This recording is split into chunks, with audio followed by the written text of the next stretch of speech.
Hello guys, kembali lagi di Exxon Course YouTube channel. Hari ini kita mau bahas tentang EHBBKS, masih tentang fisika, khususnya untuk soal-soal terkait gelombang.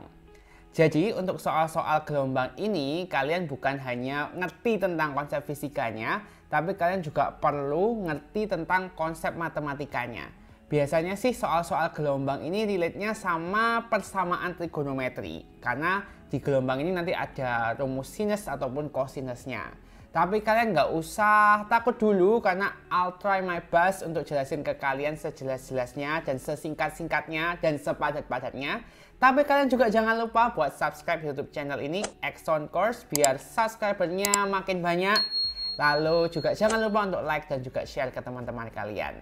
Oke, langsung aja kita bahas soal-soalnya. Oke guys, di sini ada soal terkait gelombang mekanik. Gelombang mekanik adalah gelombang yang membutuhkan medium untuk merambat. Artinya, jika tidak ada medium, gelombang tidak akan pernah terjadi. Hal ini bisa kita lihat pada kasus percakapan astronot di luar angkasa. Gelombang yang termasuk gelombang mekanik ini adalah gelombang bunyi, gelombang tali, dan gelombang air laut.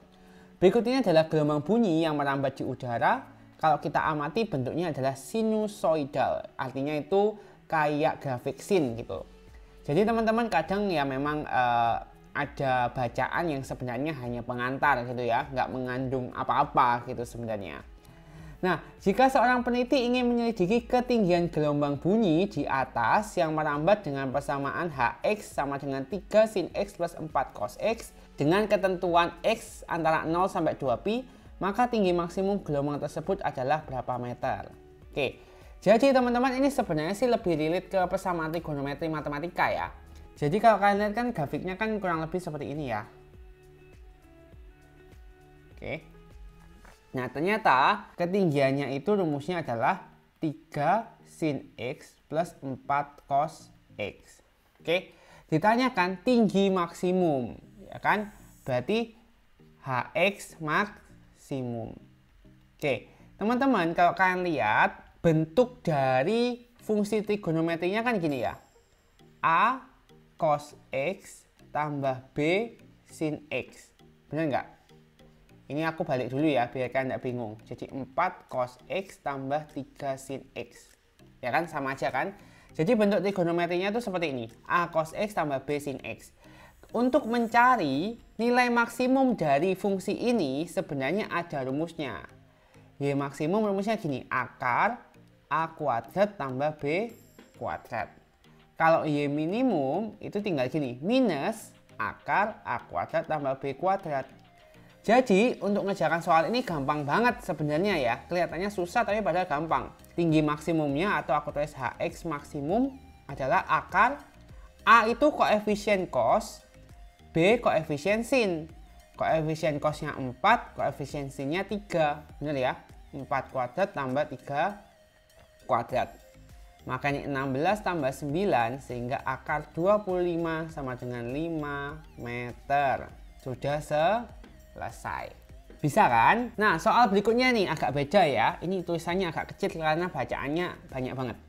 Oke, sekarang kita bahas. Gelombang air laut sudah lama menjadi perhatian dari para ilmuwan. Aristoteles mengamati hubungan antara angin dan gelombang, namun sampai sekarang pengetahuan tentang mekanisme pembentukan gelombang dan bagaimana gelombang berjalan di lautan masih belum sempurna. Ini sebagian karena pengamatan karakteristik gelombang di laut sulit dilakukan dan sebagian karena model matematika tentang perilaku gelombang didasarkan pada dinamika fluida ideal dan perairan laut tidak sepenuhnya ideal. Panjang banget ya ini ya bacaannya ya. Langsung aja deh di sini. Holthuizen menjelaskan bahwa gelombang laut adalah pergerakan naik turunnya air laut dengan arah tegak lurus permukaan air laut yang membentuk kurva atau grafik sinusoidal. Itu artinya grafiknya kayak gini ya maksudnya ya. Oke. Model matematika tentang tinggi permukaan air laut itu seperti ini model matematikanya. HTC plus A sin BT atau HTC plus A cos BT. Ini hanya pengetahuan aja ya kelihatannya ya. H itu tinggi permukaan air laut dari dasar laut setelah T satuan waktu dari awal pengamatan. Berarti artinya H itu misalnya ini dasarnya ya. Ini ya, ini dasarnya. H itu tinggi permukaan air laut dari dasar. Jadi tergantung dia air lautnya di mana. Kalau air lautnya di sini berarti hanya segini, ya kan? Kalau air lautnya segini berarti hanya yang ini, ya kan? Pokoknya dari dasar. Oke. C adalah tinggi permukaan air laut dari dasar laut saat air laut tenang. Oh, C itu saat air laut tenang. Oke. Ini ada gambar gelombang air laut ya. Di sini A, ada Q, ada B. Oke. Puncak gelombang permukaan air laut pada posisi tertinggi, yaitu titik A dan titik B. Ini pada puncak. Oke ya, kita sudah tahu nih. Palung gelombang itu permukaan air laut saat titik terendah. Itu berarti waktu di titik Q. Oke.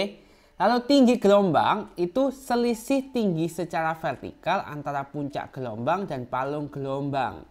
Berarti ini ya, PQ. Oke, jadi kalau di gambar ini kan puncaknya di sini ya. Ini palungnya di sini, berarti ini adalah tinggi gelombang, ya. Ini tinggi gelombang. Oke, ketinggian air tenang atau wave height, nilai tengah dari ketinggian permukaan air laut.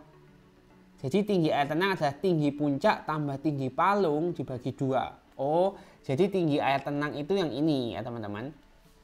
Ini kan tengah-tengahnya ini ya. Ini tinggi air tenang. Oke, ini tinggi air tenang. Panjang gelombang adalah jarak dua puncak gelombang yang berdekatan. Oke, berarti jaraknya ini adalah panjang gelombang atau lambda. Lalu amplitudo jarak antara puncak gelombang atau palung gelombang terhadap ketinggian air tenang. Jadi ini ya, ini kan air tenangnya di sini. Amplitudonya yang ini, benar ya? Ini kan memang amplitudo ya. Oke, itu adalah setengah tinggi gelombang atau setengah PQ, benar ya? Di sini kan tadi kita sudah tahu di sini adalah PQ, tinggi gelombang setengahnya. Misalkan pada hari Sabtu 6 Februari 2021 pukul 15, tinggi gelombang di Samudra Hindia adalah 6 meter. Berarti tinggi gelombangnya ini 6 meter. Tinggi permukaan air laut dimodelkan dengan rumus ini. HT sama dengan C plus A cos pi per 3T. Gini ya. H diukur dari dasar samudra setelah T detik. Jadi H tadi yang kayak aku jelasin itu. A amplitudo gelombang. Dan tinggi permukaan air laut dari dasar samudra air laut tenang adalah 2550 meter.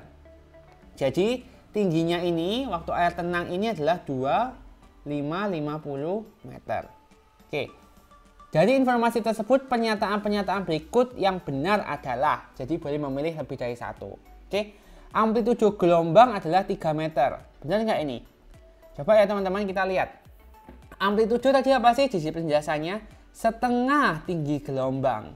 Tinggi gelombangnya 6 meter, berarti amplitudonya adalah setengah kali 6 sama dengan 3 meter. Oke, berarti ini benar ya. Rumus tinggi permukaan air samudra tersebut HT 2553 tambah 3 cos pi per 3T. Oke. Sekarang kita isi C dan A-nya. Oke. HT sama dengan C plus A cos pi per 3T. C tadi apa? Nih, tinggi permukaan air laut dari dasar laut saat air laut tenang. Saat air laut tenang tadi berapa? 2550. Benar ya? 2550 tambah A-nya adalah 3 cos pi per 3T. Berarti yang ini salah. Benar kan? Kenapa salah? Karena ini 2550 bukan 2553. Oke. Setelah 6 detik dari awal pengamatan terjadi puncak gelombang. Oke. Teman-teman, puncak gelombang itu ketika apa sih? Ketika, perhatikan, cosnya ini 1. Oke ya. Kalian harus ingat, puncak itu ketika cosnya itu 1. Oke, sekarang kita cek kalau T-nya 6. Kalau T-nya 6, maka cos-nya berapa? Cos pi itu 180 ya. 180 per 3 kali 6. Artinya ini cos 360 derajat. Benar ya? Cos 360 derajat itu berapa? Sama dengan cos 0. Karena kan kuadran kan seperti ini. Balik lagi kan 360 sama kayak 0. Berarti sama dengan 1. Jadi karena cos 0-nya ini 1 atau cos 360 ini 1, maka 6 detik puncak gelombang itu benar. Oke, selanjutnya nih. Persamaan trigonometri untuk menentukan waktu saat tinggi permukaan air laut 2548,5. Maksudnya pertanyaannya tuh gini, kalau tinggi air lautnya 2548,5, waktunya tuh berapa? Gampang banget nih teman-teman ya. Jadi kita langsung masukkan aja di persamaannya. Oke, jadi kan tadi kita tahu HT sama dengan 2550 tambah 3 cos pi per 3T. Benar ya? HT-nya kita masukin aja berapa ini? 2548,5 sama dengan 2550 tambah 3 cos pi per 3T. Oke. Ini kita pindah ruas saja ya. 2548,5-nya ke kanan. Berarti 0 sama dengan 2550 dikurangi 2548,5. Berapa? 1,5. Benar ya? Tambah 3 cos pi per 3T. Nah ini kita bisa sederhanain ya, bagi 1,5 semua jadi 0 sama dengan 1 tambah 2 cos pi per 3T. Oke, jadi 2 cos pi per 3T tambah 1. Berarti benar ya. Sekarang soal yang E. Untuk T antara 7 sampai 12, palung gelombang terjadi saat T sama dengan 10. Oke, nah kalau puncak tadi cosnya harus 1, kalau palung cosnya itu haruslah min 1. Coba ya kita masukin aja ya di sini ya. Cos pi per 3 itu berarti 180 per 3 kali T-nya adalah 10. Oke, ini adalah cos 600. Cos 600 ini berapa sih? Kalau lebih dari 360 kita bisa kurangi 360 dulu ya. Berarti ini adalah cos 240.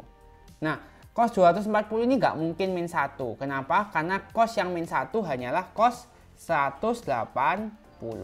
Berarti ini pasti salah. Waktu T sama dengan 10, cosnya 240 bukan 180. Karena kalau palung cosnya harus min 1. Padahal min 1 itu hanyalah cos 180. Oke, jadi yang benar di sini adalah A, C, dan D.